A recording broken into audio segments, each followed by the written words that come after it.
Welcome back. I'm coming at you from a hotel where in Chicago. I've not written anything down because I forgot. Sunday snuck up in me because I was doing a painting project. So, post-it notes. There are technically 4 women to talk about today because Friday was All Saints Day and then today is Sunday. The capable woman of Proverbs and the woman in earth metaphors in Revelation, I'm not really going to dive into, but I do want to point out something that Ashley Wilcox says in her book, The Women's Lectionary, that I've not thought about before, is that the description of the capable wife, which has often been really used to demean and kind of play into this whole gender role-based relationship thing, is that really the majority of things that the capable wife is listed as doing are more masculine, if you want to go role-based, in nature. Like even then, right? What the men were doing versus what so anyway, think about that. It's just interesting. It's another twisting of scripture. It just keeps happening. So the other women I want to talk about today, we're going to focus on Rahab and Tamar and Abna and oh boy, Tamar. Yeah, Tamar. We're going to start with Tamar. Tamar was raped by her brother and silenced by her brother and her dad. She went through the whole, like it was a whole scheme that Absalom cooked up because he loved her, right? So this is like the beginning of that narrative that men continue, not all men, let's be clear, I'm not saying all men, but that continues to be spun, that it's love. They love them. No, you have attacked this person, and now, because you are powerful, and because your words carry more weight than hers, and because you hold the power, you dictate what happens to her next. Tamar, her story is tragic and traumatizing, and she is re-traumatized. I agree with Wilcox in this. Tamar is re-traumatized by the way that she is treated. It's not a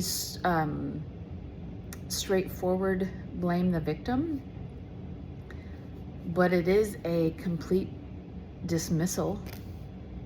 She's actually told, don't worry about it. Don't pay attention to it. Just kind of forget that it happened. No, that's not okay. The one possible like saving grace of a patriarchal system is that the men are meant to protect the women. Like that is a primary function, and that is not what happens here. And she points that out to Absalom multiple times. Don't do this to me. She even, and this is heartbreaking to me, she even offers herself to be married to him, because then at least it wouldn't degrade her and have lasting permanent impact on her. But even that, he refuses, and he attacks her. There's a big struggle, right? Her dad is King David, the man after God's own heart, and he even really doesn't give her much recourse or attention. And the story, if you look at where it is placed, is focused not on her, but on Absalom, on the male cousin who helps concoct this whole scheme. It's about all of the men. It's not about her. Nobody asks her how she is, what she wants, how she wants to handle it. Nobody protects her. Nobody removes her. Nobody kind of reestablishes her status. It says in the text that she rips the dress that indicates her or marks her as a virgin. So this is very important in that time. She has been degraded, not of her own choosing, and she has no power to do anything about it. Interestingly then, the other woman for today is Rahab. Now, not Rahab's story in Joshua, but Rahab as referenced by James. And this is what's fascinating, right? So you have Tamar, who has been completely degraded and reduced in society because of the act of a powerful man.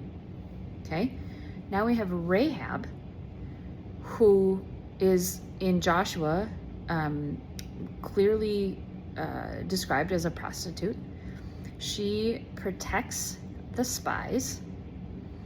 And in James, now fast forward all the way to the book of James, she is listed as an example of faith that leads to works.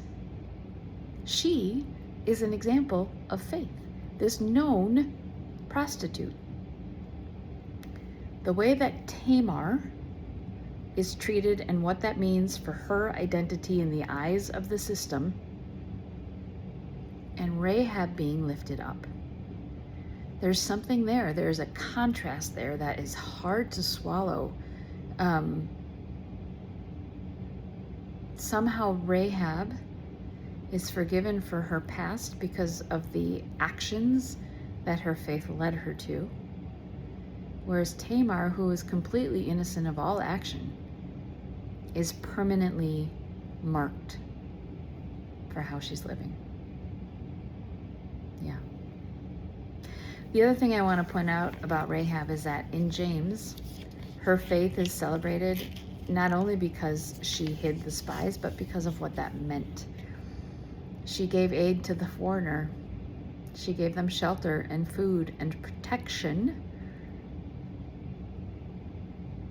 In this season, with a really important day coming up, where we have a candidate who, has empathy and cares for people and wants to make sure everybody has their basic needs met, wants to ensure that women can make their own decisions about their own bodies. What if Tamar had that? What if Rahab had that? What if Rahab had people who saw her as a human before her gender, before her role as a sex worker of some kind, whatever that meant then?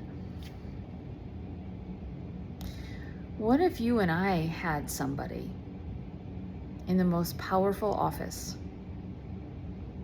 who stood up for us and advocated for us, regardless of the men in our lives, to make our own decisions about our own health care? On Tuesday, we've got a 50-50 of somebody who will do that, or somebody who will continue to be, has been and will continue to be, like Amnon. I keep saying Absalom. That's not what I meant. Sorry, somebody's gonna call me on that, but here I'm acknowledging it. Hi. The powerful, who can just get away with whatever because they have the money and the power and have coerced enough people, induced enough people into fear that they won't challenge them.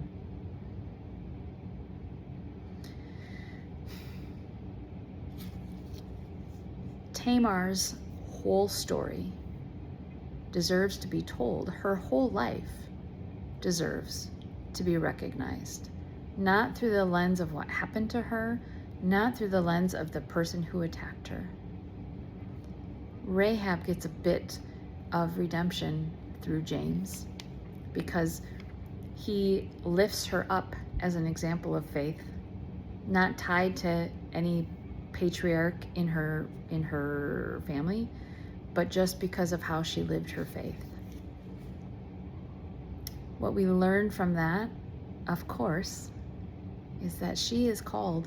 Tamar had a much greater purpose than the very limited story that the male writer gave her. Rahab is a whole lot more than a woman of faith that led to works. She's a whole lot more than a sex worker, prostitute, whatever label, right? We have a really big vote coming up. If you've not used your voice yet, please use it. Consider if Rahab's being lifted up as a woman of faith because of how she protected the foreigner, because of how she gave shelter and food to those at risk of death in her country, because they were not from her country. Think about that before you cast that vote. Next week, I'll go back to writing them so they won't be quite as, stream of consciousness. But I kind of like how that works, because that leaves a whole lot more room for the Spirit to do what the Spirit does. Bottom line, she is called, and if you understand me, know that I truly believe she is called for such a time as this, for such a time and a season as this. And whether you believe that and agree with that or not, I beg of you to think truly about what God would say, not what religion says. Because religion is going to lead us down, has led us down a bad path. We cannot put our support behind someone who would name a Bible after themselves. We can't. Don't let it happen. She is called. She is speaking. We'll see you next time. Like, comment, subscribe, share. See you next week.